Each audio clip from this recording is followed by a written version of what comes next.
ડાંગ જિલ્લાના આહવા તાલુકાની મોરજીરા ગ્રામ પંચાયતમાં ભ્રષ્ટાચારના કેસો ખુલ્લેઆમ ચાલી રહ્યા હોવાના ગંભીર આક્ષેપો સામે આવ્યા હતા. સ્થળ તપાસ દરમિયાન ગ્રામ વિકાસના કામોમાં ગુણવત્તાનો અભાવ સ્પષ્ટ નજરે પડ્યો હતો. ગટરના બાંધકામમાં ધૂળવાળી રેતી અને માત્ર મોટા પથ્થરો નાખીને વિકાસના કામો પૂરા કરાયા હોવાનું જોવા મળ્યું છે.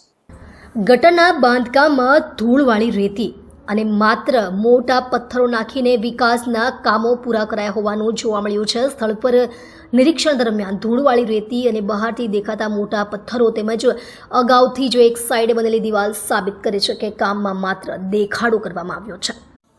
આશ્ચર્યજનક વાત એ છે કે અહીં કામમાં નાની ઉંમરના બાળકો, ખાસ કરીને છોકરીઓ કામ કરતી નજરે પડી, જે બાળમજૂરીના કાયદાનો ખુલ્લેઆમ ભંગ છે અને જેના કારણે બાળકોને કુપોષણ જેવી પરિસ્થિતિનો સામનો કરવો પડે છે. લોકો પાસેથી પ્રાપ્ત માહિતી અનુસાર ચૂંટાયેલા સરપંચ પોતાની જગ્યાએ તેમના સસરા દ્વારા સમગ્ર વહીવટ કરાવે છે, જે કાયદેસર રીતે ખોટું છે.